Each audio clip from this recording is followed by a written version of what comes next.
সুপ্রিয় দর্শক, আসসালামু আলাইকুম। নিউজ 24 এর আজকের সর্বশেষ সংবাদে আপনাদেরকে স্বাগতম। প্রথমেই জানিয়ে দিচ্ছি সংবাদ শিরোনাম।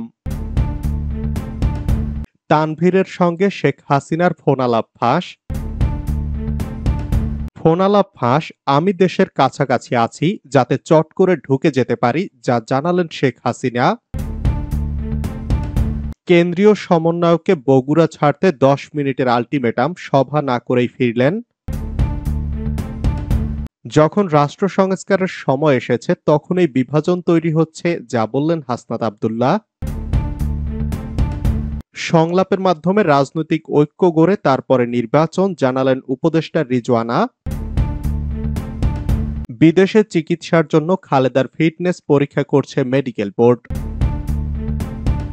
এতক্ষণ শুনছিলেন সংবাদ শিরোনাম। পুরো খবর পেতে ভিডিওটি শেষ পর্যন্ত দেখুন। সর্বশেষ সংবাদ পেতে চ্যানেলটি সাবস্ক্রাইব করুন। এবার বিস্তারিত। তানভীরের সঙ্গে শেখ হাসিনার ফোনালাপ ফাঁস।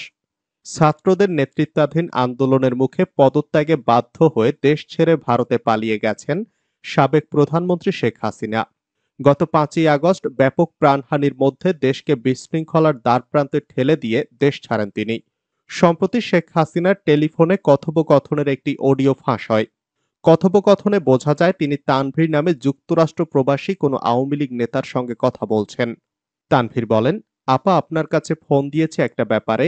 নিউ ইয়র্কে মহানগরে আমরা এমদাদ ভাইয়ের নেতৃত্বে মিটিং মিছিল করছি, কিন্তু এলাকার পরিস্থিতি খুব খারাপ। কামরাঙ্গীর চর, কেরানীগঞ্জের সকল নেতাকর্মী এলাকার বাইরে। এরপর শেখ হাসিনাকে বলতে শোনা যায়, সব মার্ডার কেস, সবার বিরুদ্ধে মার্ডার কেস। তানভীর বলে, এলাকায় ছাত্রলীগ যুবলীগকে আমি সহায়তা করছি, আপনি যদি বলেন তুমি এখান থেকে ওদের হেল্প করো, করলাম। আর যদি বলেন তুমি দেশে ফিরে গিয়ে দল গোছানোর চেষ্টা করো, তাহলে করব আপা, আপনার সিদ্ধান্ত আপা। শেখ হাসিনা বলেন, এখানে বসে এখন সাহায্য করো, এটাই সবচেয়ে বেশি কাজে লাগবে, দেশে পরে গেলেও হবে। তানভীর বলেন, আইনজীবীরা দাঁড়াতে পারছেন না, এই বিষয়ে যদি আপনি পরামর্শ দিতেন। শেখ হাসিনা বলেন, আইনজীবীদের বলো লোকজনকে অর্গানাইজ করে যেন আইনজীবীরা সেখানে যায়। এরপরে শেখ হাসিনাকে আবার বলতে শোনা যায়, তুমি যেখানে আছো সেখানে তো ইলেকশন চলছে, তাদের ক্যাম্পেইনিং এর সময় তাদের সঙ্গে যোগাযোগ রাখা, ক্যাম্পেইনে সহযোগিতা করার সাথে সাথে এই বিষয়গুলো জানিয়ে রাখা, এদের কাছ থেকে একটা সাপোর্ট নিয়ে আসা। তানভীর বলেন, আমার মনে হয় এবার ট্রাম্প আসবে, ট্রাম্প আসতে আমাদের জন্য খুবই ভালো আপা। শেখ হাসিনা বলেন, সে যেই আসুক, তাদের ক্যাম্পিংয়ে থাকলে তাদের সঙ্গে যোগাযোগ হলে ভবিষ্যতে কাজে লাগবে, এটা আমি সবাইকে বলেও দিয়েছি। তানভীর বলেন, আপা বাংলাদেশে একটা নিউজ আসছে, আপনাকে গাজিয়াবাদ থেকে দিল্লিতে ট্রান্সফার করছে হেলিকপ্টারে করে। হাসিনা অবাক হয়ে প্রশ্ন করেন, হেলিকপ্টার দিয়ে? বলেন, কোন দেশের হেলিকপ্টার? ছবি পাঠাইও দেখবো নে। কি একটা আজগুবি কথা বলে ওরা। আমি দেশের খুব কাছাকাছি আছি, অত দূরে নাই। আমি খুব কাছাকাছি আছি, যাতে আমি চট করে ঢুকে পড়তে পারি। এ সময় কাঁদতে কাঁদতে তানভীর বলেন, আপা কষ্ট লাগে, আপনি যে মিডিয়াদের দিয়ে আসছেন, এরা সত্য বলে না, এরা কাজ করে না আপা। কই যাবো আপা, আল্লাহ আপনারে বাঁচাই রাখুক। আমরা আসি আপা, আপনি যখন নির্দেশ দেবেন। তানভীর, তুমি আমেরিকা থেকে দেশে চলে আসো, এসে কামরাঙ্গীর চর, কেরানীগঞ্জ দলীয় নেতৃত্ব গোছাও, আপনি বললে সাথে সাথে দৌড় দেবো আপা। শেখ হাসিনা বলেন, এখন গেলেই দেবে একখানা মামলা, শেষে কিছুই করতে পারবা না, আমার বিরুদ্ধে 113টা মামলা। এইসব জিনিসগুলো নিয়ে জাতিসংঘ থেকে সবার কাছে বলা দরকার, ফলস মামলা দিচ্ছে। আমার পরিবারের কেউ বাকি নেই, সবার নামে মামলা। উল্লেখ্য, গত 29 আগস্ট খবর প্রকাশ হয়, ভারতে অবস্থানরত শেখ হাসিনাকে এবার গাজিয়াবাদ থেকে সরিয়ে নিয়েছে ভারত। তাকে গভীর রাতে হেলিকপ্টারে দিল্লির কোথাও নিয়ে যাওয়া হয়, তবে স্থানটি কোথায় তা নিশ্চিত হওয়া যায়নি।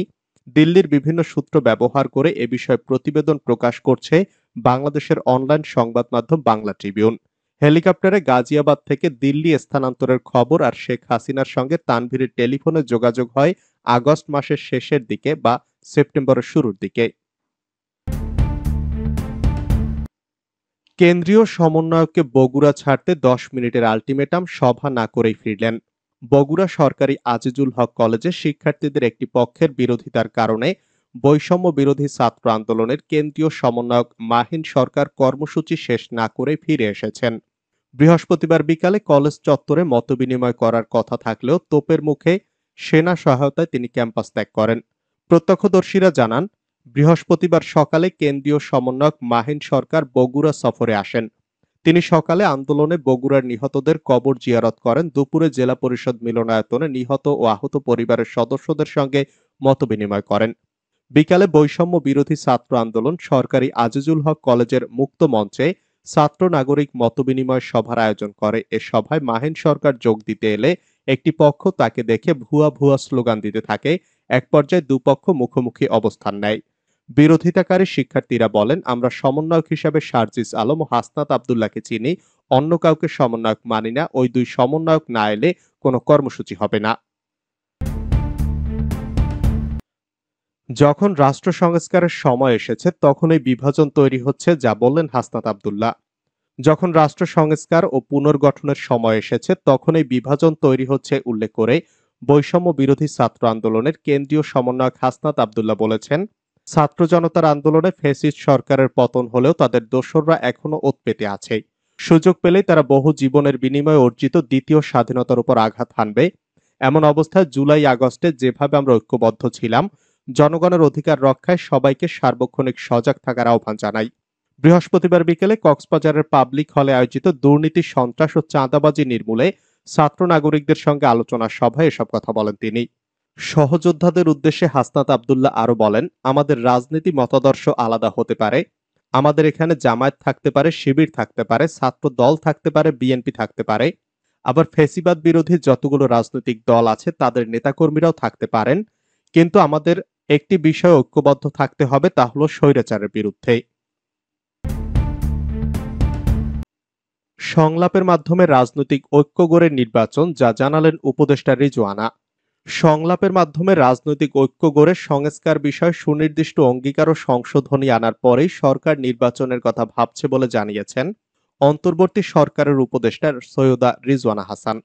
বৃহস্পতিবার বিকেলে ফরেন সার্ভিস একাডেমিতে উপদেষ্টা পরিষদের বৈঠক প্রসঙ্গে সাংবাদিকদের ব্রিফিংকালে তিনি কথা জানান। সংস্কারের প্রাথমিক পদক্ষেপ হিসাবে 6টি কমিশন গঠনের সিদ্ধান্ত নিয়েছে সরকার। এ বিষয়ে প্রশ্নের জবাবে পরিবেশ, বন ও জলবায়ু পরিবর্তন মন্ত্রণালয় ও পানি সম্পদ মন্ত্রণালয়ের উপদেষ্টা রিজওয়ানা হাসান বলেন, 6 কমিশনের আপাতত যিনি নেতৃত্ব দেবেন তার নামটা ঠিক করেছি। তিনি আমাদের সবার সঙ্গে আলোচনা করে ঠিক করবেন অন্য কমিশন সদস্য কারা হবেন। তিনি বলেন, সংস্কার প্রস্তাব যেগুলো আসছে তার মধ্যে কিছু কিছু জিনিস কিন্তু পত্র পত্রিকায় জনগণের মতামত হিসেবেও আছে, কারো কারো গবেষণা হিসাবেও আছে। এগুলো নিয়ে হয়তো তারা কাজ করবেন। এর মধ্যে কংক্রিট যে প্রস্তাবগুলো রাজনৈতিক দলগুলোর কাছে আহ্বান করেছি এগুলো চলে আসবে। সুতরাং তাদের টার্মস অফ রেফারেন্স বা কর্মপরিধি ঠিক করতে আমাদের হয়তো আর 2-3 দিন সপ্তাহ লাগবে। এই উপদেষ্টা আরো বলেন, আমরা মনে করছি এই 2-3 সপ্তাহ বসে না থেকে আমাদের হাতে যা আছে তা নিয়ে ওনারা শুরু করুক, এবং ওনারা কোথায় বসবেন এবং এটা যে মন্ত্রিপরিষদ বিভাগ সাচিবিক সহযোগিতা দেবে সেটা ঠিক হয়েছে। কোথায় বসবেন এটাও মোটামুটি একটা ধারণা আমরা করছি। আমাদের প্রধান উপদেষ্টা কয়েকদিনের মধ্যে জাতিসংঘের অধিবেশনে যাচ্ছেন। উনি আসার পরপরই কর্মপরিধি এবং অন্য কারা থাকবেন কমিশনে সেগুলো ঠিক করা হবে। বিদেশে চিকিৎসার জন্য খালেদার ফিটনেস পরীক্ষা করছে medical board. BNP chairperson Khaleda জিয়াকে যত দ্রুত সম্ভব চিকিৎসার জন্য বিদেশে পাঠাতে তার শারীরিক সক্ষমতার পরীক্ষা করছে এভারকেয়ার হাসপাতালের মেডিকেল বোর্ড। বৃহস্পতিবার দুপুরে নয়াপল্টনে বিএনপির কেন্দ্রীয় কার্যালয়ে এক সংবাদ সম্মেলনে খালেদা জিয়ার ব্যক্তিগত চিকিৎসক অধ্যাপক এজেডএম জাহিদ হোসেন এসব কথা বলেন। তিনি বলেন, ম্যাডাম গত 4.5 বছরে মোট 479 দিন এভারকেয়ার হাসপাতালে কাটিয়েছেন।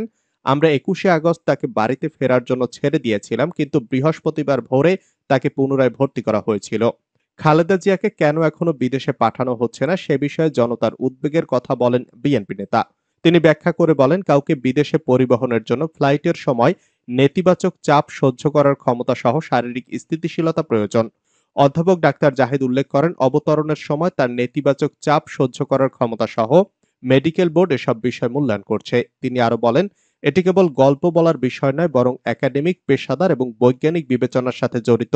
স্থানীয় ও আন্তর্জাতিক উভয় সদস্যের সমন্বয় বোর্ড এই বিষয়গুলো নিয়ে আলোচনা করছে এবং শারীরিকভাবে সুস্থ হওয়া মাত্রই তাকে বিদেশে উন্নত চিকিৎসা কেন্দ্রে পাঠানোর সিদ্ধান্ত নেবে। তিনি কিছু জটিল অবস্থার কারণে বিদেশে উন্নত চিকিৎসা সেবার প্রয়োজনীয়তার উপর জোর দেন, যা কেবলমাত্র বিশেষজ্ঞ মতামতের মাধ্যমে আধুনিক সুবিধাগুলোতে কার্যকরভাবে সমাধান করা যেতে পারে। সুস্থতার জন্য খালেদা জিয়া সবার কাছে দোয়া চেয়েছেন উল্লেখ করে অধ্যাপক জাহিদ বলেন, তিনি সুস্থতার জন্য জাতির কাছে দোয়া চেয়েছেন।